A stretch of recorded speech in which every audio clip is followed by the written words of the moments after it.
Hello and welcome. This is a drink called how to make Carbonated Ruby Red Grapefruit Mandarin Orange.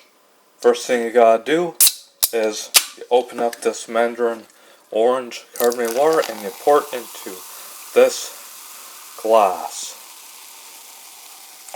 halfway. And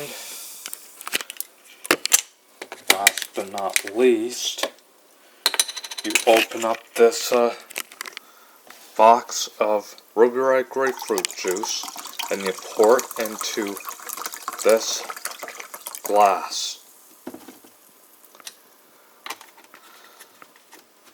And here is your